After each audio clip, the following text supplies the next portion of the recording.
پکارو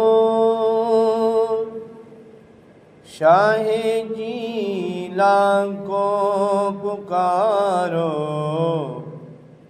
بدل جائے گی قسمت بے سہارو۔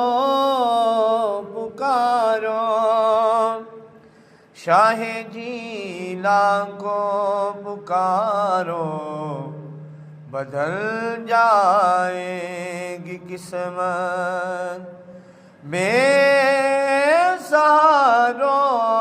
پکارو شاہ جیلان کو پکارو، بدل جائے گی قسمت۔ یہ در محبوب سبحانی کا در ہے، یہ در محبوب سبحانی کا در ہے۔ بھکاری بن کے آؤ تاج دارو۔ پکارو شاہ جیلان کو پکارو، بدل جائے گی قسمت۔ یہ ذرے کوچائے بغداد کے ہیں، یہ ذرے کوچائے بغداد کے ہیں۔ کرو سجدے یہاں پر چاند تارو۔ پکارو شاہ جیلان کو پکارو، بدل جائے گی قسمت۔ مریدی لا تخف ان کا ہے فرمان،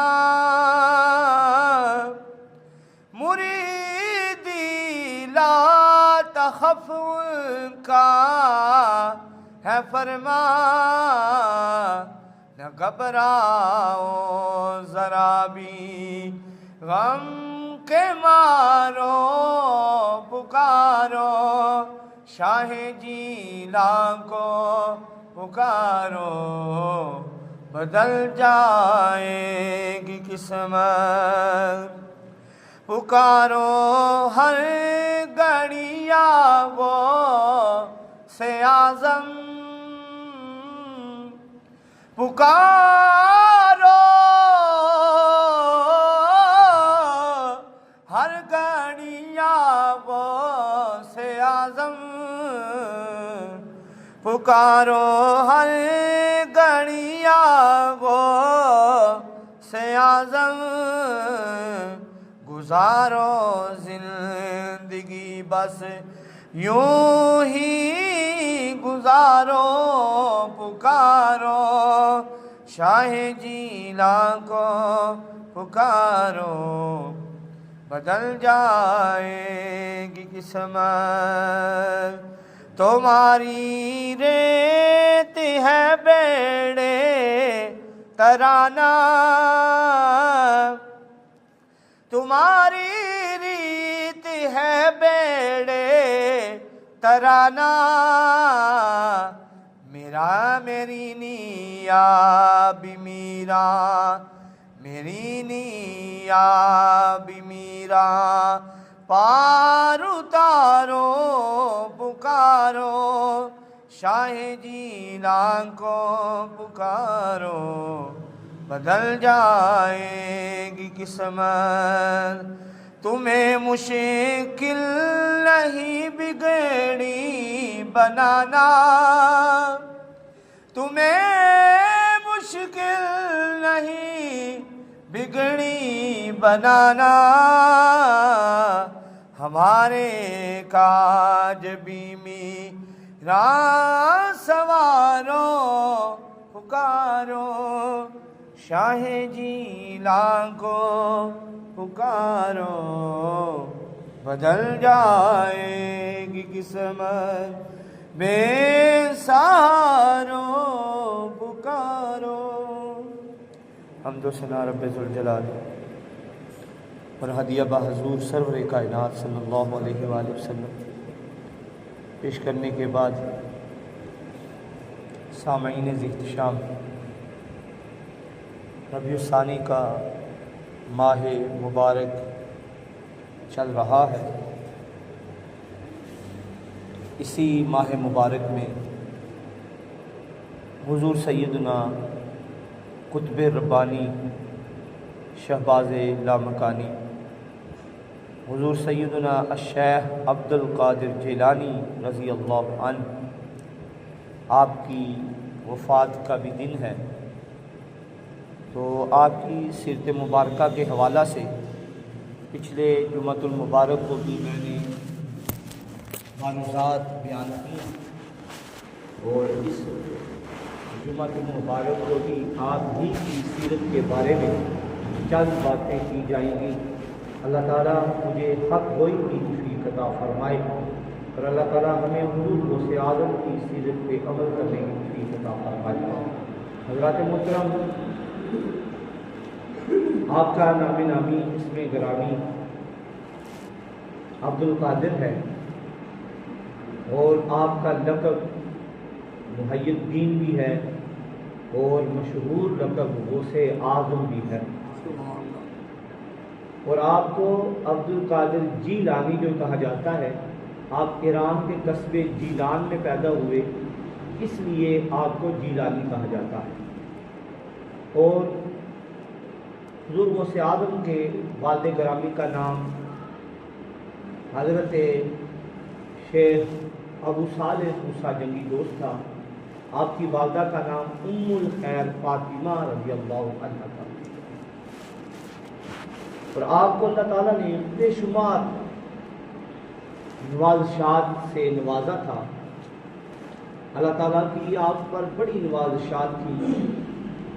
آپ کی سیرت کے متعلق سیرت نگار لکھتے ہیں کہ حضور غوث اعظم جو ہے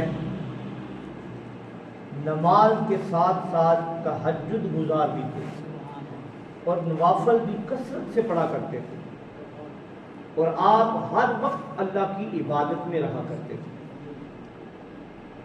اور آپ کی سیرت کے متعلق یہ بھی آتا ہے کہ آپ اس وقت کے جتنے تقوی شعار تھے ان میں سے سب سے بڑھ کر آپ ہی تھے، اور آپ کی پرہیزگاری، آپ کا تقوی، آپ کا عبادت کرنا اپنی مثال آپ تھا۔ اور آپ جب عبادت کے لیے اللہ کی بارگاہ میں کھڑے ہوتے تو آپ پر کپ کپی طاری ہو جاتی، اور آپ اس طرح کھڑے ہوتے کہ پتہ یہ چلتا تھا کہ ایک درخت کھڑا ہے، کہ محسوس ہی نہیں ہوتا تھا، اتنا لمبا آپ رات کو قیام کیا کرتے تھے۔ اور میں کیا آپ کی پرہیزگاری اور تقوی اور عبادت کے متعلق کہوں، اس سے بڑھ کر کیا مثال دے سکتا ہوں۔ آپ کے متعلق کہا جاتا ہے کہ آپ نے 40 سال تک عشاء کے وضو سے فجر کی نماز ادا کی۔ حضرات، بات کرنا بڑا آسان ہے، میرے لیے بھی آسان ہے، آپ کے لیے سننا بھی آسان ہے، لیکن عمل کرنا بڑا مشکل ہے۔ یعنی آپ نے 40 سال تک آپ عشاء کی نماز پڑھ کے عبادت کرنا شروع ہوتے، اور فجر کی نماز تک آپ عبادت ہی کرتے رہتے، اس قدر آپ عبادت گزارتے۔ میں اکثر کہا کرتا ہوں اس کے متعلق کہ میں ایک گناہگار سا انسان ہوں، نماز بڑی مشکل سے ادا کرتا ہوں، نوافل بھی چھوڑ دیتا ہوں کبھی کبھار۔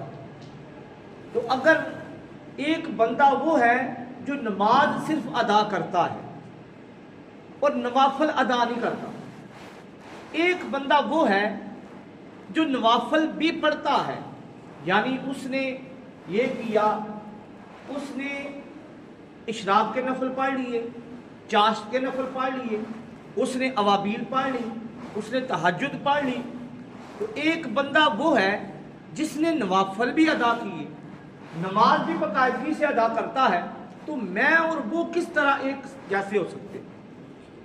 اور ایک بندہ وہ ہے جو رات کو عشاء کی نماز پڑھ کے مصلی پہ کھڑا ہوتا ہے اور صبح فجر تک لگاتار عبادت کر دیتا ہے، تو جو بندہ نوافل بھی پڑھتا ہے، جو بندہ عبادت بھی کرتا ہے، جو بندہ صرف نماز بھی پڑھتا ہے، وہ جو 40 سال تک عبادت کرتا رہا، تو وہ اور ہم کس طرح ایک جیسے ہو سکتے ہیں؟ تو وہ اس وقت کے جتنے امام تھے، جتنے اولیاء تھے، جتنے پرہیزگار تھے، جتنے عبادت گزار تھے، جتنے صالحین تھے، ان سب میں سے اگر کسی کو امام چنا گیا تو وہ حضور سے رات کا وجود فرمان ہے، اور حضور صلی اللہ علیہ وآلہ وسلم آپ کے والد گرامی خود فرماتے ہیں کہ جب آپ کی ولادت ہوئی یکم رمضان المبارک 470 ہجری میں آپ اس دنیا میں تشریف لائے، تو جب آپ کی ولادت ہوتی ہے اس رات کو آپ کے والد گرامی کہتے ہیں کہ مجھے خواب میں حضور سرور کائنات صلی اللہ علیہ وآلہ وسلم کی زیارت ہوئی، اور آپ کے ساتھ صحابہ کرام کا جرمنٹ ہے، اور آپ نے فرمایا اے ابو صالح موسیٰ، تیرے گھر میں اللہ ایسے بیٹے کو پیدا فرمائے گا جو تمام اولیاء کا سردار ہو، اور جس طرح نبیوں میں میری مثال ہے اسی طرح اولیاء میں اس کی مثال ہو، اور آپ نے فرمایا کہ اس کا جو قدم ہے تمام اولیاء کی گردن پر ہو۔ حضرات محترم، آپ اپنی مثال آپ تھے، آپ کو اسی لیے تو کسی شاعر نے کہا ہے غوث اعظم درمیان اولیاء چوں محمد درمیان انبیاء۔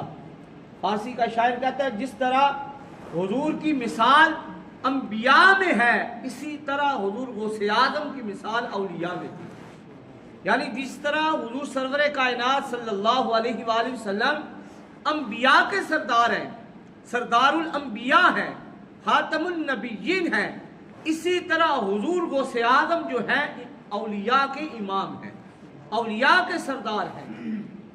سامعین عزیز احترام، آپ یکم رمضان المبارک 470 ہجری کو پیدا ہوئے، اور آپ کی سیرت کے متعلق آتا ہے،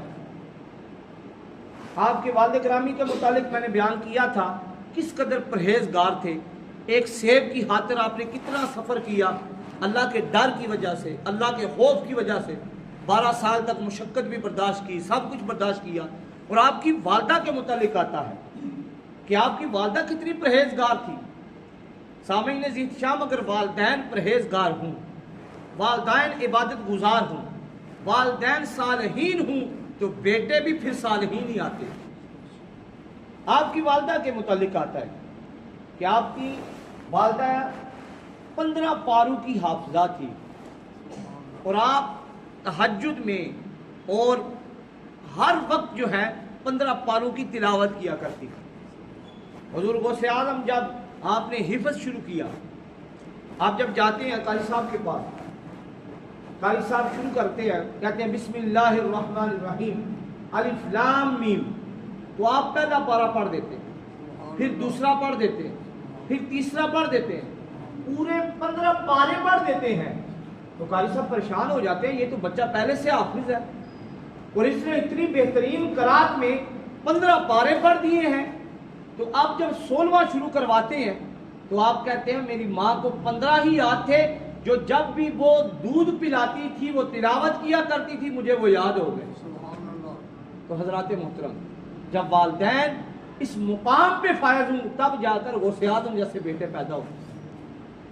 اور یہ جو طاقت ہوتی ہے، یہ جو قوت ہوتی ہے، جب انسان نوافل کی کثرت کرتا ہے، حدیث قدسی میں نے بیان کی تھی، اللہ تعالیٰ خود ہی ارشاد فرماتے ہیں میرے بندوں میں سے چند بندے ایسے ہیں جو عبادت کی اتنی کثرت کرتے ہیں، نوافل کی کثرت کرتے ہیں، میں ان کے ہاتھ بن جاتا ہوں، میں ان کے پاؤں بن جاتا ہوں، میں ان کی آنکھیں بن جاتا ہوں، میں ان کے کان بن جاتا ہوں۔ تو اللہ کی طاقت ہوتی ہے، کام بندہ کرتا ہے، طاقت اللہ عطا کرتا ہے۔ جب انسان اپنے آپ کو رب کے قریب کرتا ہے تو اللہ تعالیٰ بھی اس پہ اپنی نوازشات کر دیتے ہیں۔ اور حضور غوث اعظم کے متعلق بے شمار روایات ہیں۔ آپ یکم رمضان المبارک کو پیدا ہوئے، آپ صبح سحری کے وقت دودھ پیتے تھے، اس کے بعد دن بھر دودھ نہیں پیتے تھے، پھر مغرب کے بعد جب افطاری ہو جاتی پھر دودھ پیتے تھے۔ پورا ماہ آپ نے رمضان المبارک ایسے ہی کیا۔ تو آپ کی والدہ سمجھ گئی کہ یہ جو بیٹا ہے یہ مادر زاد ولی پیدا ہو گیا۔ حضرات محترم، جب آپ نے ایسا کیا، ارد گرد کے لوگوں میں بھی شور مچ گیا کہ جو ام الخیر فاطمہ ہے اور ابو صالح موسیٰ جنگی دوست ہیں، ان کے گھر میں جو بچہ پیدا ہوا ہے وہ بڑا برکتوں والا ہے، بڑا عظمتوں والا ہے۔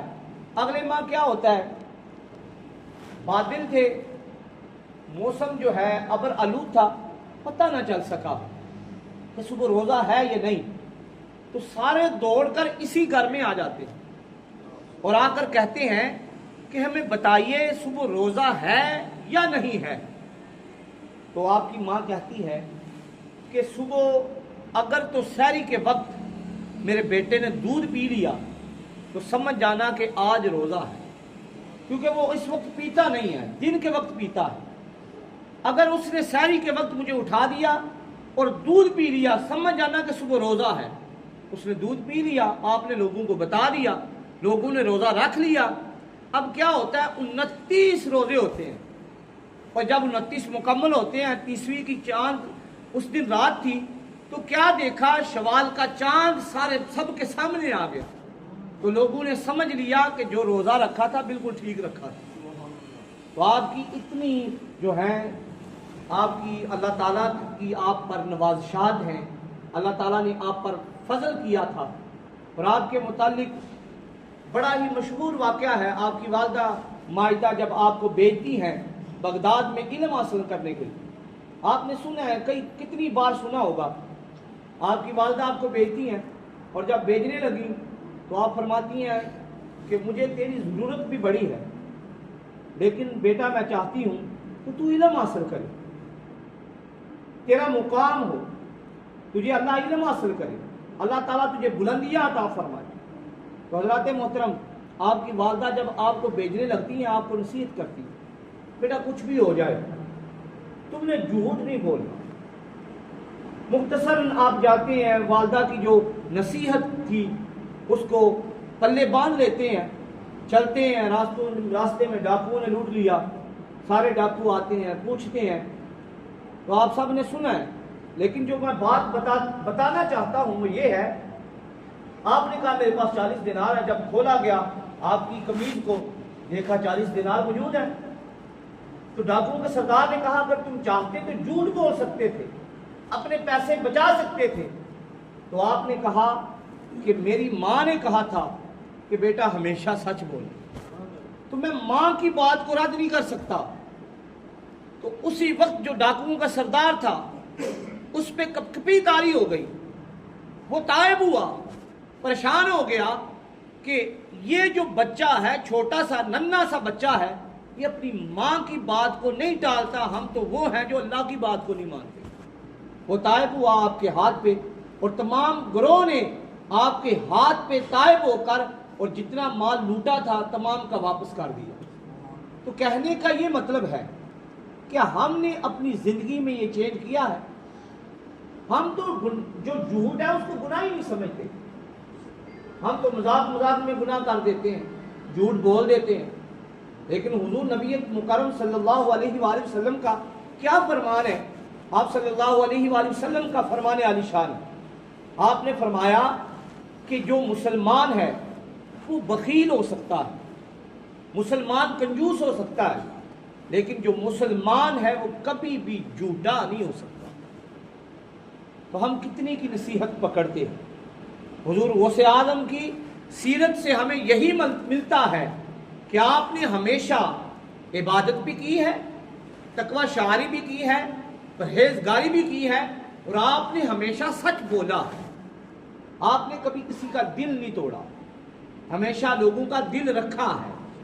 حضور غوث اعظم کی یہ بھی سنت ہے اور آپ کے متعلق آتا ہے کہ آپ نے دیکھا کہ سامنے اندھیرا چھا گیا ہے اور غیب سے آواز آئی، اے عبد القادر میں تیرا رب ہوں، اب تجھے عبادت کی کوئی ضرورت نہیں۔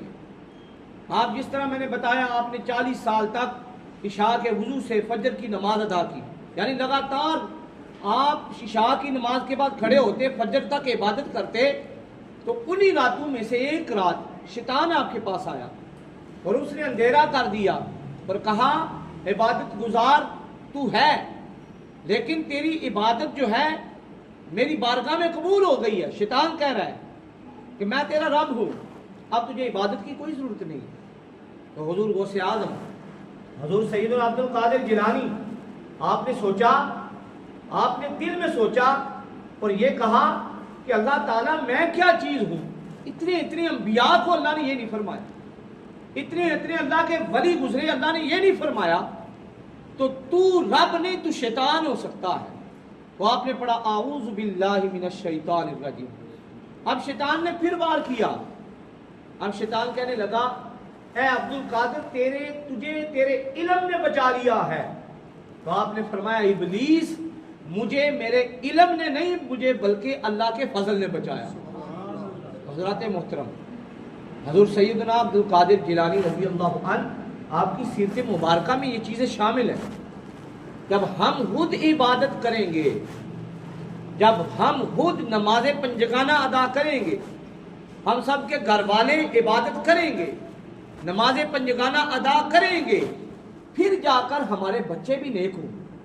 آپ انہیں انگلی پکڑ کر مسجد میں لایا کریں، خود بھی نماز پڑھیں، ان کو بھی عبادت کی تلقین کریں، کیونکہ اگر آپ خود قبلہ پیر سید زاہد صدیق شاہ صاحب مرشد گرامی اکثر فرمایا کرتے ہیں، جب بھی جائیں آپ فرماتے ہیں کہ جب آپ اپنے رب کی بات نہیں مانتے تو آپ کے بچے کس طرح آپ کی بات مانیں؟